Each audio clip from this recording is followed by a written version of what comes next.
BBC news আন্তর্জাতিক সংবাদে আপনাকে স্বাগতম। শুরুতেই সংবাদ শিরোনাম, এরপর বিস্তারিত। আরও এক ইসরায়েলি যুদ্ধবিমান ভূপাতিত করার দাবি তেহরানের। ইসরায়েলি নতুন হামলা ইরানের, আহত ২০-এরও বেশি। দিয়েগো গার্সিয়া ঘাঁটিতে ইরানের হামলা, যা বলল যুক্তরাজ্য।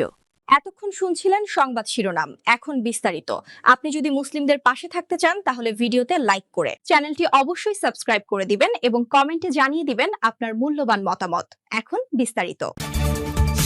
আরও এক ইসরায়েলি যুদ্ধবিমান ভূপাতিত করার দাবি তেহরানের। ইরানের আকাশসীমায় ইসরায়েলের একটি যুদ্ধবিমানে আঘাত করা হয়েছে বলে দাবি করেছে তেহরান।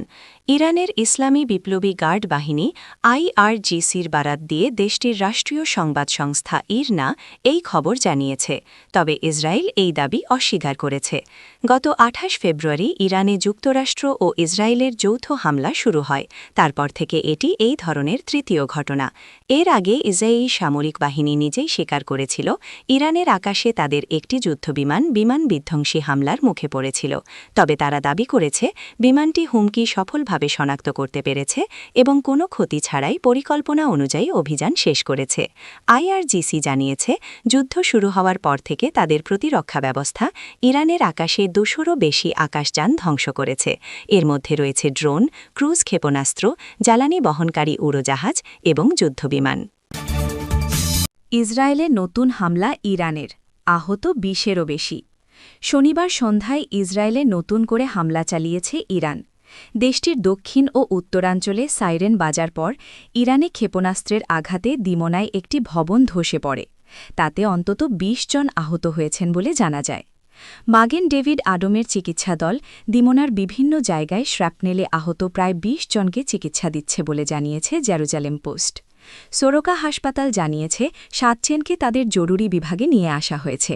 আরও ৬ জন হালকা আঘাত নিয়ে হাসপাতালের জরুরি বিভাগে চিকিৎসা পেয়েছেন। এদিকে ক্যাফার ভ্রাদিম শহরে একটি বাড়িতে সরাসরি আঘাতের পর আগুন লেগে যায়। দমকল বাহিনী আগুন নেভাতে কাজ করছে। ওই এলাকায় ৪টি জায়গায় আঘাতের খবর পাওয়া গেছে। একই শহরে আরেকটি ভবনের ছাদে সামান্য ক্ষতি হয়েছে। মাআলত তার সিহায় একটি বাড়িতে সরাসরি আঘাত লেগেছে। পাশাপাশি ৪ তলার একটি ভবনের বাইরের অংশেও ক্ষতি হয়েছে। এর আগে উত্তর ইসরায়েলের শ্রাপনেলে আহত ৫ জনকে চিকিৎসা দিতে ছুটে গিয়েছিলেন MDA প্যারামেডিকরা। ইসরায়েলি গণমাধ্যমে ছড়িয়ে পড়া ভিডিওতে ক্ষতিগ্রস্ত ভবনগুলো দেখা গেছে। মাআলতে কমপক্ষে ৩ জন আহত হয়েছেন বলে জানা গেছে। দিয়েগো গার্সিয়া ঘাঁটিতে ইরানের হামলা, যা বলল যুক্তরাষ্ট্র। ভারত মহাসাগরে অবস্থিত যুক্তরাষ্ট্রের যৌথ সামরিক ঘাঁটি দিয়েগো গার্সিয়াকে লক্ষ্য করে ইরানের হামলার কথা স্বীকার করেছে যুক্তরাষ্ট্র। তবে এই হামলা চেষ্টা ব্যর্থ হয়েছে বলে দাবি করেছে যুক্তরাষ্ট্রের একটি সরকারি সূত্র। ফরাসি বার্তা সংস্থা AFPকে দেওয়া এক বিবৃতিতে ওই সূত্র জানায় ইরান ঘাঁটিটিকে লক্ষ্য করে হামলার চেষ্টা চালালেও তা সফল হয়নি। এর আগে মার্কিন সংবাদমাধ্যম ওয়াল স্ট্রিট জার্নাল এক প্রতিবেদনে জানায় তেহরান দিয়েগো গার্সিয়া ঘাঁটির দিকে ২টি ব্যালিস্টিক ক্ষেপণাস্ত্র ছুড়েছিল।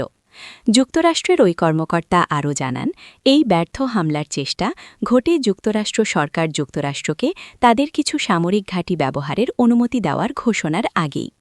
এসব ঘাঁটি ব্যবহার করে হরমুজ প্রণালীতে জাহাজে হামলায় ব্যবহৃত ইরানের লক্ষ্যবস্তুতে আঘাত হানার পরিকল্পনা রয়েছে। উল্লেখ্য, হরমুজ প্রণালীকে ঘিরে সাম্প্রতিক উত্তেজনার মধ্যে এই ঘটনাকে গুরুত্বপূর্ণ হিসেবে দেখা হচ্ছে।